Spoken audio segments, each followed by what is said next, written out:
Je vous retrouve pour cette vidéo concernant les informations nécessaires, les choses à savoir pour préparer une mobilité Erasmus. Pour cela, j'ai décidé de ne pas faire une vidéo bateau en vous expliquant tout de A à Z comme je pensais faire au début, mais plutôt de faire une vidéo questions-réponses. Donc pour cela, je me suis aidée des questions qu'on m'a posées le plus, les questions qui reviennent, et du coup je vais tenter d'y répondre dans cette vidéo. Première question, peut-on demander une mobilité Erasmus lorsque l'on est en première année? Vous pouvez demander, mais c'est très rare qu'un étudiant en première année soit accepté, tout simplement parce que la DEI, les personnes qui s'occupent des départs, pensent qu'un élève en première année n'est pas assez mature. La deuxième raison est que les premières années sont les troisièmes années sont prioritaires sur les premières années. Pour ma part, je suis en deuxième année de licence et je savais très bien qu'en demandant une mobilité Erasmus, je pouvais très bien être recalée. En fait, ça dépend de la demande. Si vous avez beaucoup de demandes sur le même endroit où vous voulez postuler, alors vous n'avez quasi aucune chance en première année. Et vous avez beaucoup moins de chance en deuxième année. En troisième année, ça passe. Mais c'est toujours une question de demande et de notes surtout. Parce que il ne faut pas oublier que le jury regarde aussi votre dossier, donc les notes sont importantes. Deuxième question, qu'est-ce que la DEI? Alors la DEI, c'est la Direction Europe Internationale. C'est le bureau Erasmus, en fait plus particulièrement à Brest et Quimper. Après je ne sais pas si ça existe ailleurs. C'est là-bas qu'on s'occupe des mobilités Erasmus. Pour moi c'était important de vous expliquer ce qu'était la DEI parce que je pense que j'en parle beaucoup dans mes vidéos. Voilà, vous savez ce que c'est parce qu'on me le demande souvent. Troisième question, il faut avoir quelle moyenne pour partir?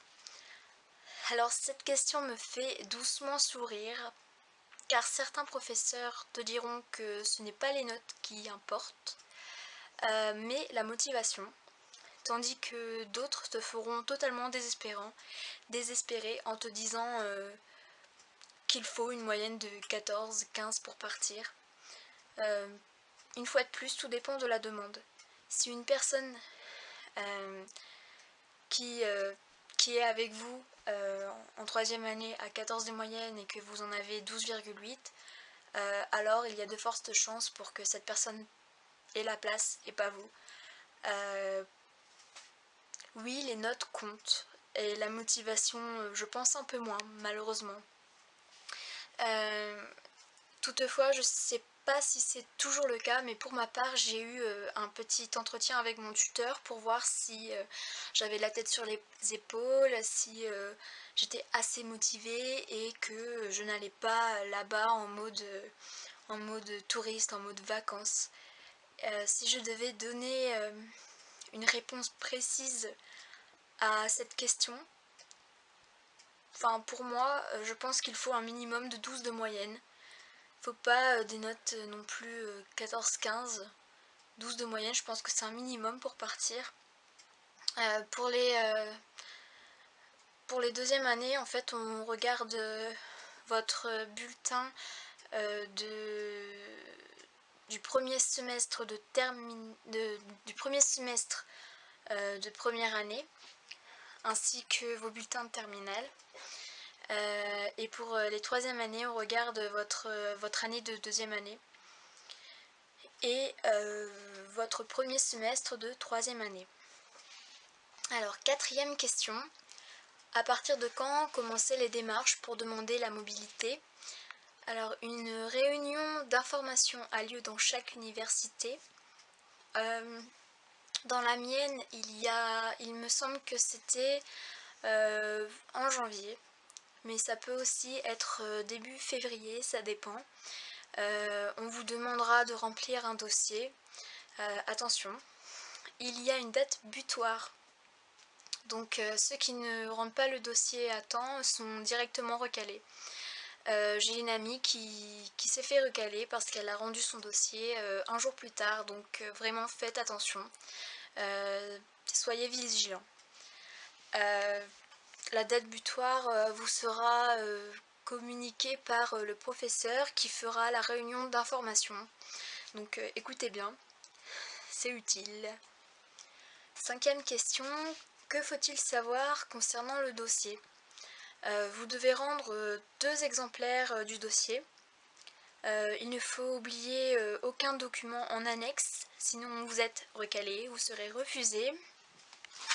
On vous demandera les renseignements bateaux du style nom, prénom, adresse, numéro étudiant. L'adresse email que vous donnerez doit être une adresse que vous utilisez quotidiennement parce que c'est sur cette adresse-là que la DEI vous enverra des informations ou tout simplement vous dira si vous avez été sélectionné pour participer au programme Erasmus. Vous devez donner vos bulletins aussi et ensuite on vous demandera d'indiquer par ordre de préférence les accords d'échange dont vous souhaitez bénéficier ainsi que la durée de la mobilité. Cette durée peut aller d'un semestre à une année. Les autres documents à fournir dépendent des universités. Dans la mienne, je me souviens que j'avais rempli une lettre, que j'avais donné mon CV et fait des lettres de motivation pour chaque destination demandée. Alors, 6e question. Quand serons-nous si nous sommes acceptés? Alors déjà, tant que vous n'êtes pas sûr de partir, je vous conseille de vous inscrire au semestre ou année d'après dans votre université française, car on ne sait jamais. Et vous risquez de vous retrouver le bec dans l'eau. Donc vraiment, c'est un conseil. Si vous êtes accepté, vous recevrez un email de la DEI vous disant que vous avez été retenu. J'ai rendu mon dossier fin février et les premières réponses ont été données fin mai. Donc c'est normal si vous n'avez pas une réponse tout de suite. Moi, j'ai attendu juillet pour savoir si j'avais été prise parce que la DEI avait perdu mon adresse email, donc je n'ai pas reçu le fameux mail. De plus, étant en 2e année, à la base j'avais postulé pour l'Angleterre, mais mon vœu a été refusé malheureusement, et en fait on m'a contacté par la suite pour me demander si j'étais intéressée par un échange en Slovénie. Et donc c'était le premier échange de la fac Brest-Quimper. Donc je suis une sorte de cobaye. Si j'ai un conseil à vous donner, c'est surtout de vous acharner. Quitte à envoyer 3-4 messages pour obtenir enfin une réponse à vos questions. Moi c'est ce que j'ai fait parce que vous n'imaginez même pas à quel point c'est dur d'avoir des renseignements, tout simplement. Vous n'imaginez pas vous n'imaginez même pas combien de coups de fil j'ai pu passer, combien de mails j'ai pu envoyer, parce que si tu vas pas chercher toi-même les informations, on te les communique très rarement et dans des délais un peu n'importe comment. Enfin, voilà. 7e question. Quand nous savons que nous sommes acceptés, que devons-nous faire? Il faut prendre contact avec son tuteur français. Donc ce dernier vous expliquera toutes les démarches à suivre. Vous devrez vous inscrire sur une plateforme informatisé appelé MoveOn. C'est obligatoire. On vous demandera de remplir des tas de papiers, notamment le fameux contrat d'apprentissage. Dans ce dernier, vous devrez choisir les cours que vous étudierez dans le pays où vous irez. Une liste vous sera donnée. Il faut que ces cours soient validés par votre tuteur en France, car les cours doivent être plus ou moins cohérents avec le programme en France. Il faut aussi faire attention à ce que le nombre de crédits soit le même qu'en France. Il me semble qu'en France, il en faut 30 par semestre. Vous pouvez avoir plus de 30 crédits, il me semble, quand vous partez. Pour ma part, j'en ai 32 à valider en Slovénie. Par contre, on ne peut pas en avoir moins que 30. Donc c'est 32 maximum. Voilà. Question. À combien s'élève la bourse Erasmus? Alors, elle s'élève entre 200 et 350 €. Cela dépend de vos revenus et de si vous êtes boursier ou non. 9e question. Que faut-il savoir concernant la couverture à l'étranger? Alors, vous aurez besoin de faire la demande d'une carte européenne d'assurance maladie. C'est une petite carte bleue indispensable pour partir.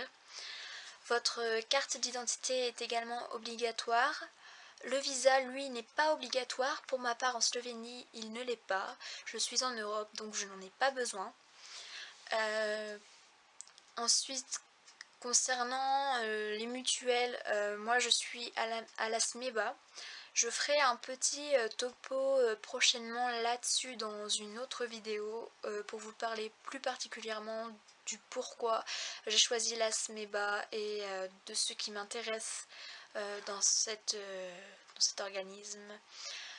Ce n'est pas pour faire de la pub, mais tout simplement parce que je pense que c'est vraiment important de le prendre. Ça concerne par exemple la garantie d'assistance et de rapatriement. Par exemple, si on a des problèmes, etc. C'est vraiment intéressant. C'est que, entre guillemets, 25 € par mois et ça vous évite d'avoir plein de problèmes s'il arrive quelque chose. 9e question. Quand reçoit-on la bourse Erasmus? Alors, étrangement, pas tout de suite. On doit avancer l'argent et nous recevons la bourse un mois après l'arrivée dans le pays étranger. Attention, quand vous ne rendez pas, tant que vous ne rendez pas le fameux papier signé par l'université d'échange concernant le fait que vous êtes bien arrivé dans le pays, vous n'aurez pas d'argent. C'est-à-dire que ce papier, c'est un papier pré-rempli, il suffit juste que l'université d'échange le signe. C'est pour dire qu'elle vous a vu, que vous êtes là, etc., que tout va bien. Et tant que vous ne rendez pas ce papier, la DEI ne donnera pas d'argent. Donc c'est une des premières choses à faire quand vous êtes là-bas. 10e question, y a-t-il des aides financières complémentaires? Oui. Alors vous pouvez vous adresser à vos mairies, au conseil général ou à votre conseil départemental. 11e question. Concernant l'hébergement, que peux-tu nous dire? Cela dépend des universités. Certaines proposent un hébergement, d'autres non. Ce sera donc à vous de faire les démarches pour trouver une colocation ou une chambre quelque part. Si vous demandez une chambre dans l'université, c'est-à-dire comme moi, il faut savoir que c'est sur le principe du premier venu, premier servi, donc il faut s'y prendre de bonne heure.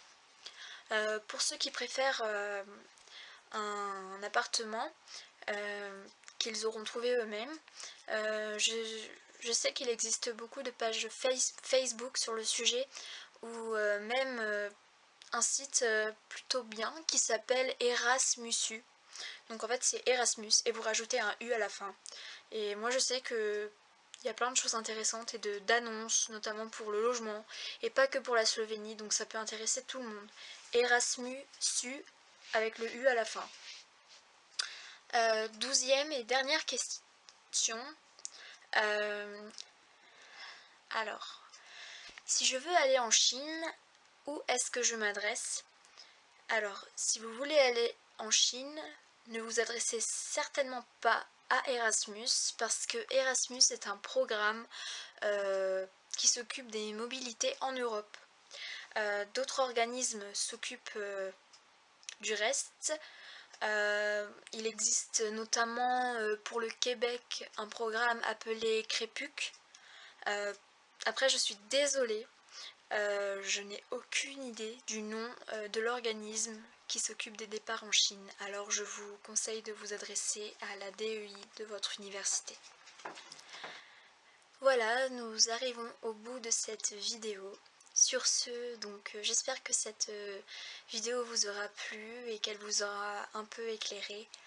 Si vous avez d'autres questions, n'hésitez surtout pas à me les poser par message privé ou même sur ma page. Voilà. Bisous.